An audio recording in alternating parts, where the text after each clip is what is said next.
Hi everyone. In this video I want to tell you about eigenfunctions of linear operators defined on function spaces. So these are just eigenvectors, but for the linear operators that we've been discussing in the last video, where they're not operators from Rn to Rn, but operators from, in the case of the last video, periodic functions to the space of periodic functions. But I'll start off by recalling the concept of an eigenvector for linear operators in finite dimensions, and then we'll talk about what is an eigenfunction, and then compute the eigenfunctions for the second derivative operator, which we talked about in the last video. So to start off, an eigenvector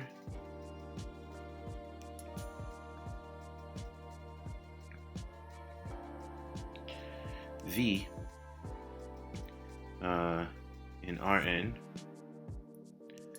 of a linear operator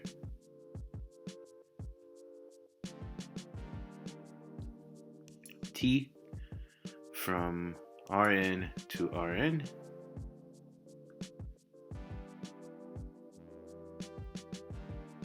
is a vector, right, satisfying two properties.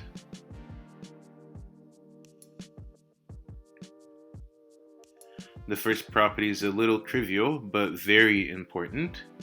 So the first property is that V is not the zero vector. Okay, the zero vector in Rn is the vector with all components equal to 0. So 0, 0, 0, 0, 0, whatever. But property 2 is really the property that defines what an eigenvector is that if you apply your linear operator to this vector V, nothing much will happen to this vector. It just will get multiplied or scaled by a number lambda. So this is the property of an eigenvector. It just gets stretched or possibly flipped depending if lambda is negative. And if this happens, then this number lambda here is called the eigenvalue of this eigenvector.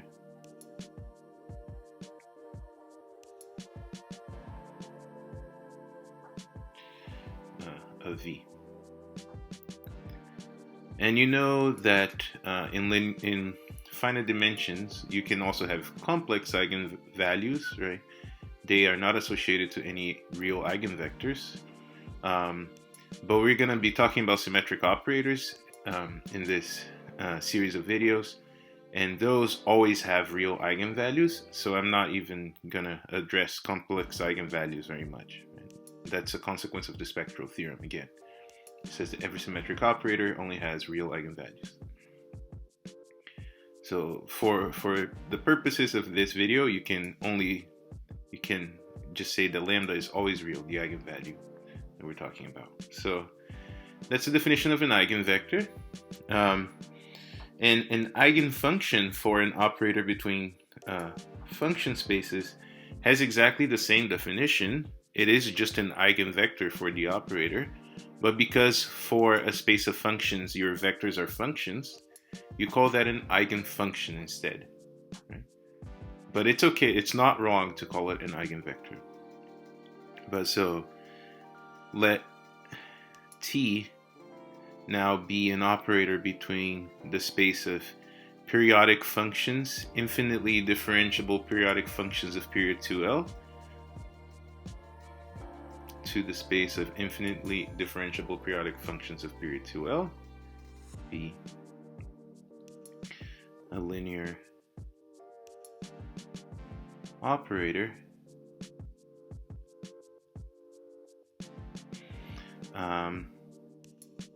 so an eigenfunction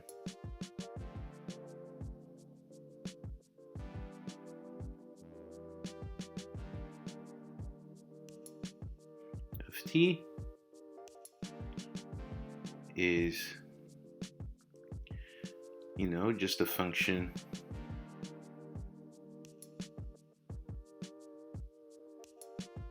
f of x in the space that we're considering,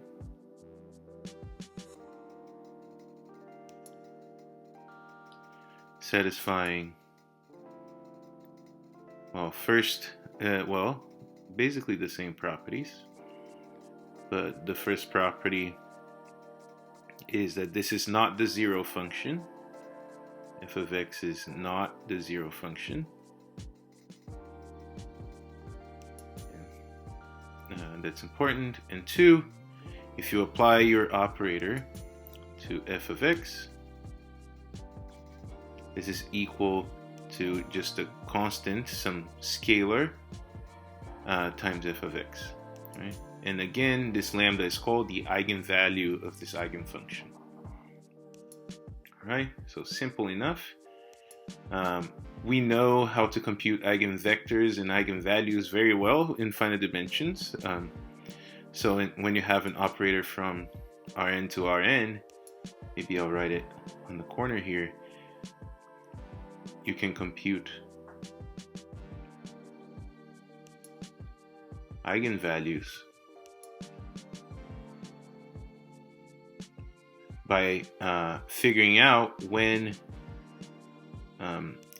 basically the operator t minus lambda times the identity operator, denote that by an I like this, is not invertible. So whenever this determinant is 0, that lambda is going to be an eigenvalue, right? And so you take, this is called the characteristic polynomial of t. You find the roots of this characteristic polynomial. Those are the eigenvalues of your operator.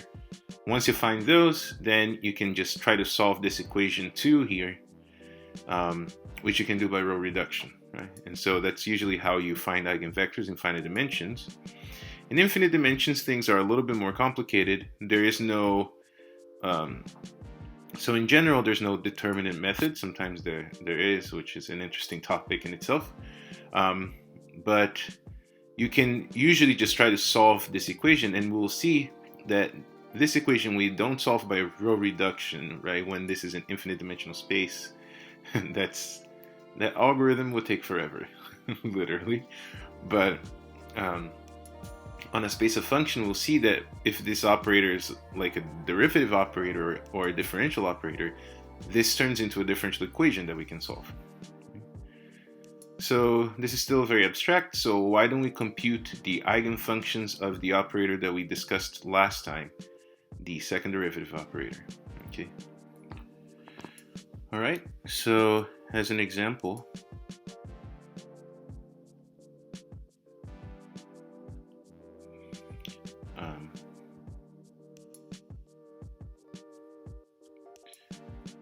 so let partial x squared be the second derivative operator from space of periodic functions of period 2L to the space of periodic functions of period 2L. Be the linear operator. So partial x squared of f of x is just second derivative. So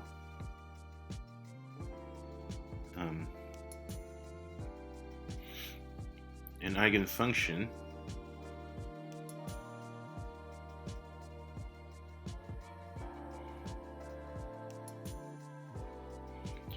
of partial x squared is a function f of x, which is periodic of period 2L, satisfying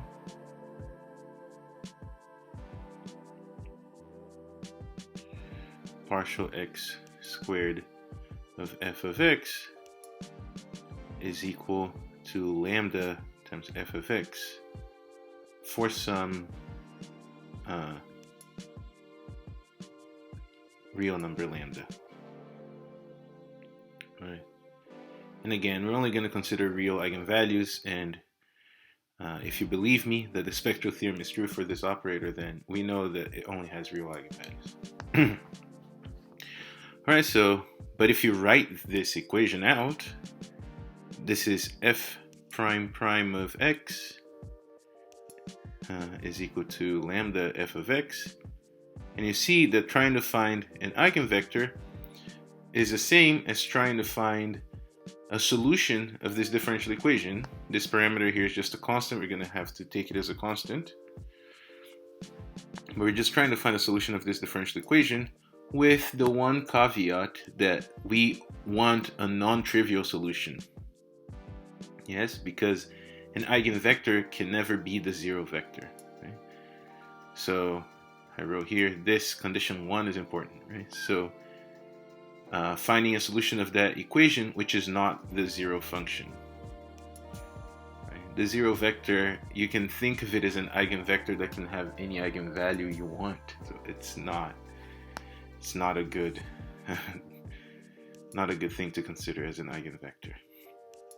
Alright, so how do we solve this equation? Well, this is a second order ordinary differential equation, which is linear with constant coefficients, homogeneous and everything. There's all these words. Well, the important thing is that there's a pretty straightforward method to solve it.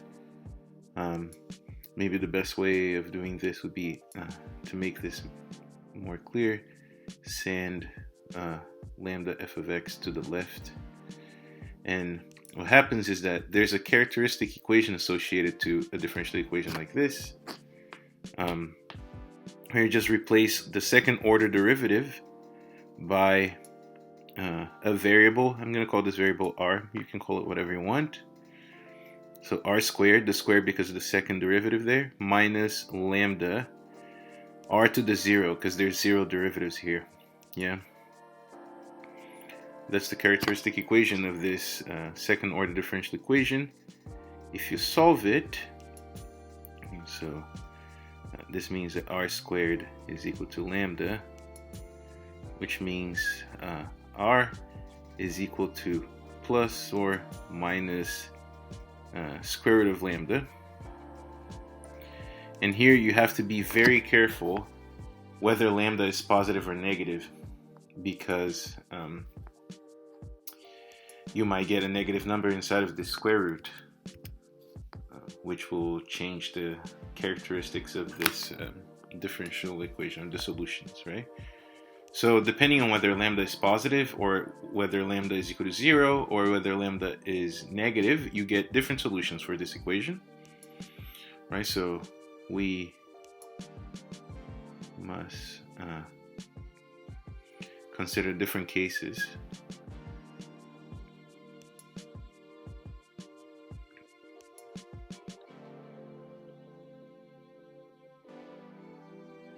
So if lambda is positive, so what you should think about is what we're looking at now is, are there any eigenfunctions that have positive eigenvalues, right? So if lambda is positive, then inside of the square root you have a positive number. This is a nice real number. The solutions look like f of x is equal to a e to one of the roots of the characteristic equation, so square root of lambda x plus b times e to the other root, which is negative square root of lambda x. Right? So those are the solutions of this equation. And you could think, oh, so this then is an eigenfunction of eigenvalue lambda.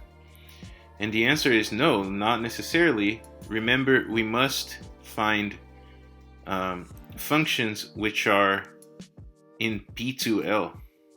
Yeah, so an eigenfunction is an element of the vector space that we're considering, right? We're looking at this as an operator from periodic functions to periodic functions.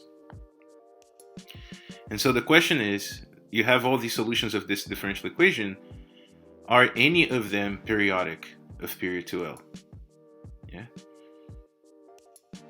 So one thing you can notice here is that this function is this linear combination of exponentials. And so as x grows very large here, for example, this exponential is going to grow very large, right? And this one is going to grow small. It's going to become small because e to a very negative number is going to be close to 0, right? And so you see that here, this function goes to either positive or negative infinity, depending on what a is, if a is non-zero. But that can't happen to a periodic function, right? So a periodic function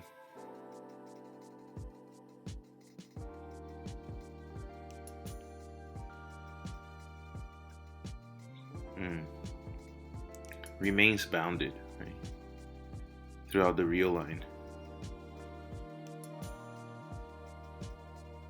What I mean by this is if you draw the graph of a periodic function, so you draw your real line here, this function is periodic, so it repeats the same thing forever.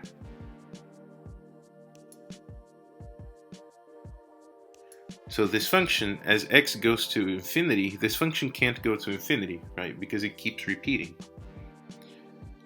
So this is a way of testing whether this function can be periodic or not periodic.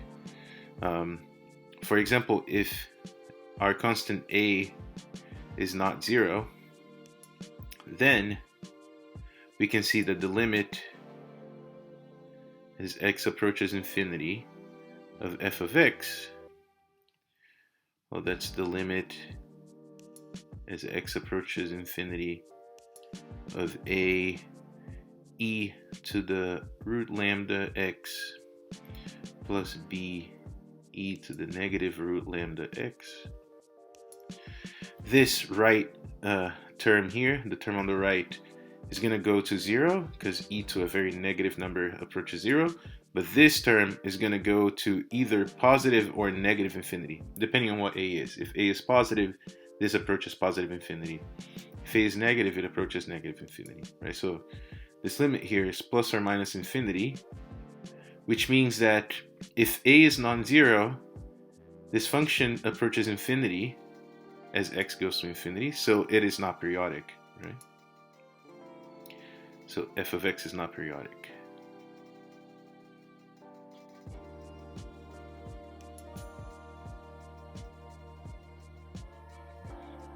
Right, so if you want a periodic solution of the differential equation we're considering with positive lambda, a has to be 0.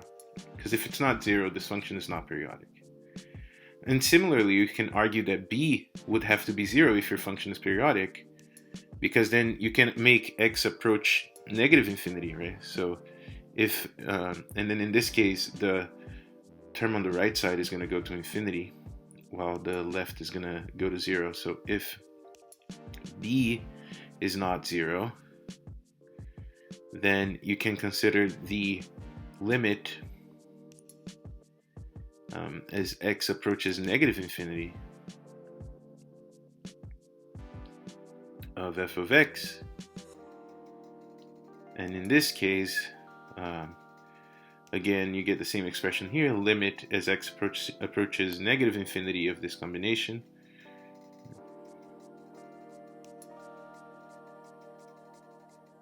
A e to the root lambda x plus b e to the minus root lambda x.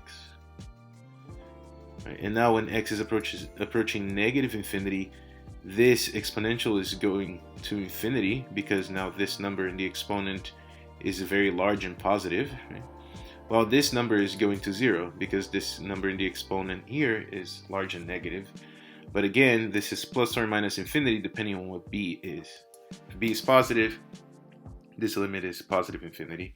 If b is negative, it's negative infinity. But again, if that's the case, f of x is not periodic.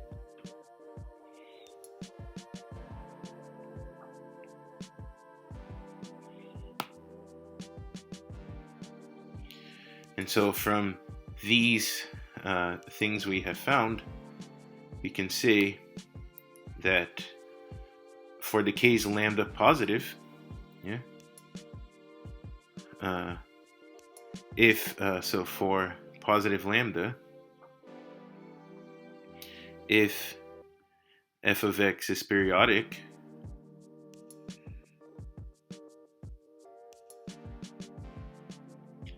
then we must have both a and b equal to 0.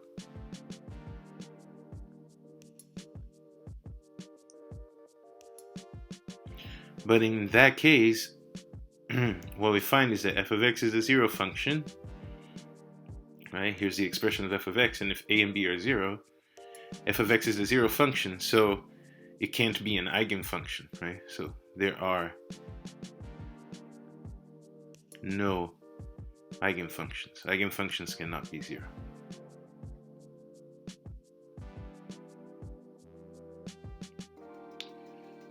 Okay, so that's the case for lambda positive.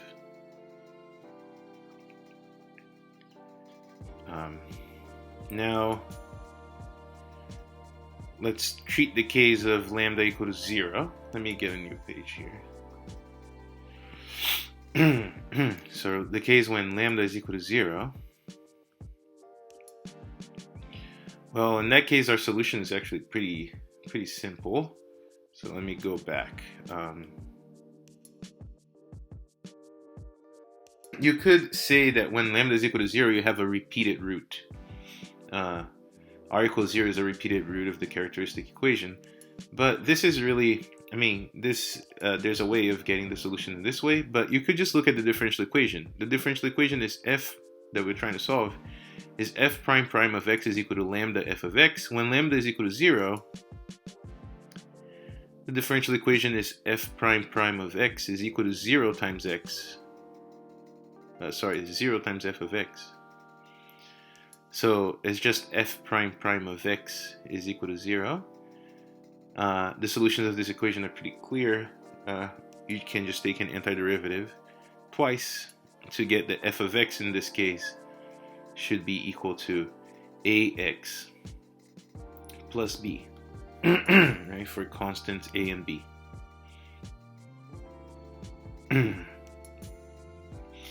Now again, the question is, when are functions like this periodic, right, of period 2L? And you see this ax is a problem again, because you might ask yourself, well, will this function remain bounded? If it's periodic, it's going to repeat forever. It's going to remain bounded. But if a is non-zero, then this function is not going to remain bounded, right? So if a, by the same argument as before, if a is non-zero, you can look at the limit. You can make x go either to positive or negative infinity in this case. But if it goes to positive infinity of f of x, this is the limit as x approaches positive infinity of ax plus b. And if a is non-zero, then this number here is going to grow large and positive if a is positive, or large and negative if a is negative, but the limit is plus or minus infinity, right, in this case, which means that f of x will not be periodic.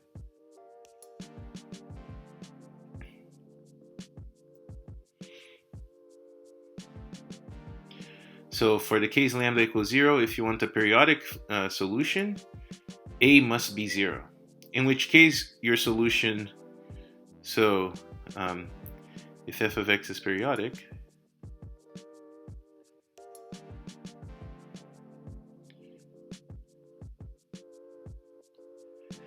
a must be equal to 0, and so f of x should be a constant, right? And the constant function is periodic. It's periodic with any period you want, right? But it is also periodic of period 2L, and this is an eigenfunction. An eigenfunction with eigenvalue 0 is an eigenfunction. Right, it's an eigenfunction because it solved this differential equation, and because it is periodic of period 2L. Right? So this is an eigenfunction with eigenvalue 0.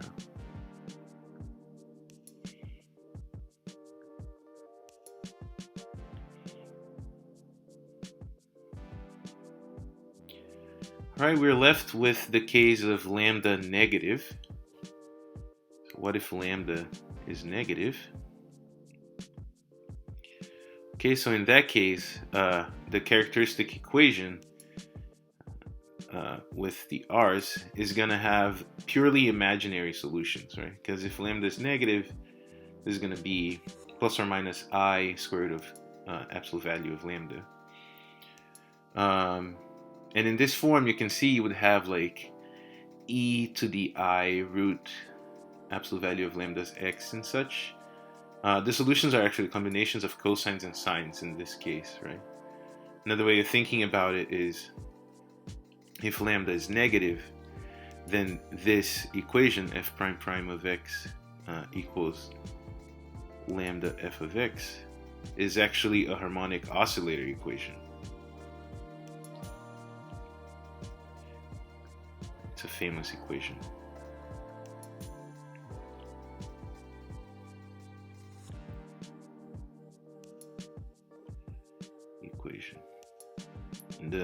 In this case, the frequency of the oscillator would be square root of absolute value of lambda, right? But in this case, the solutions look like f of x is equal to a cosine of square root of absolute value of lambda, right? That's a positive number, times x, plus b sine of square root of absolute value of lambda x. And again, we must ask, when is this function periodic of period 2L? Which is a little bit of a tricky question, but the way I'll explain this is, well, you know that cosine of x has period 2 pi, right? So cosine of square root of absolute value of lambda times x, you can compute the period of this function. You just see, when is this equal to 2 pi? That's when x is equal to 2 pi over root L, right? It turns out that that's going to be the period. Same thing for the sine, right? When is this equal to 2 pi? When x is 2 pi over root absolute value of lambda. And so you can see that this function is periodic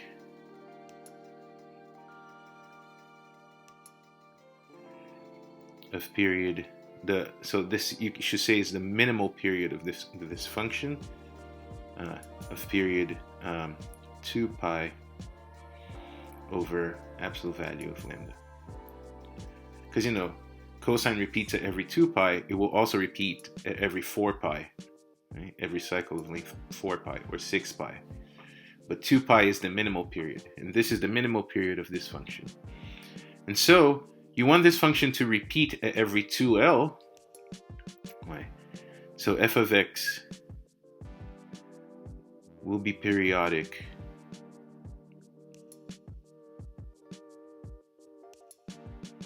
of period 2L as long as this period of this function,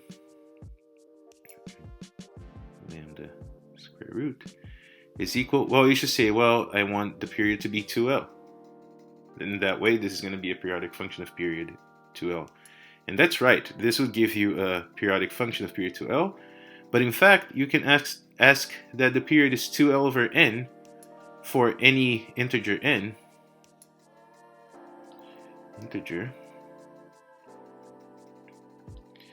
N, greater than 0. Because if this is the minimal period of your function, then it will repeat as well after every 2L intervals, right?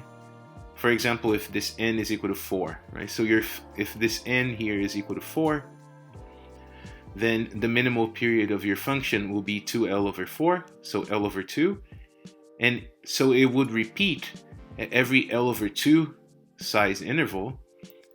In particular, in an interval of size 2L, it will also repeat. And in fact, it takes 4 cycles on that period. So this function would be periodic of period 2L, provided that this minimal period of this function is equal to 2L over n. And now we can solve for what lambda must be, right? So you can send it to the other side. You get the 2 pi n divided by 2l must be equal to the square root of the absolute value of lambda. These 2's here cancel with each other, and you can square both sides of this equation. You get that pi n over l squared is equal to the absolute value of lambda squared.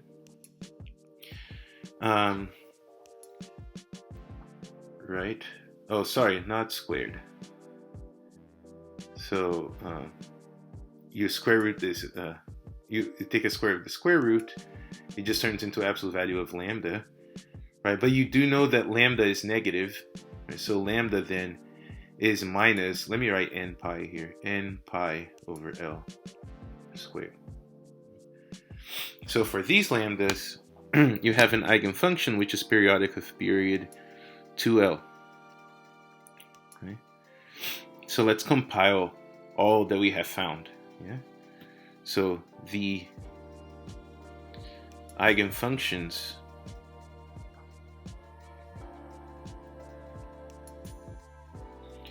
of partial x squared from periodic functions of period 2l to periodic functions of period 2l are with eigenvalue equal to 0. You have the constant function. This is an eigenfunction. I'll just call it f of x equals 1. If you take a multiple of 1, those are all the constants, right? And right, so you could have any constant there. I just took 1.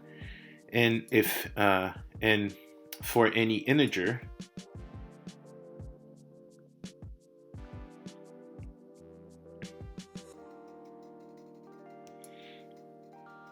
and which is positive, you can consider the eigenvalue minus n pi over l squared, right? So maybe I should say here, yeah, so you get the eigenfunction f of x, which is a times cosine of n pi over l x plus b sine of n pi over l x. N pi over l in this case is the square root of absolute value of lambda, right? Alright, so those are all the eigenfunctions of the second derivative operator. You have the constant, and you have all these cosines and sines where they're multiplied by n pi over l. And you can see when you write a Fourier series of a periodic function of period 2l, you write it in terms of these functions, right? You write it in terms of constants and in terms of cosines of n pi over lx and sines of n pi over lx. So what we are doing when we write something as a Fourier series is writing a function as a linear combination of the eigenfunctions of this operator. So on the next video, I'll talk a little bit about the spectral theorem and how in the Fourier series is sort of the application of the spectral theorem for this operator on periodic functions. All right, I'll see you in the next video.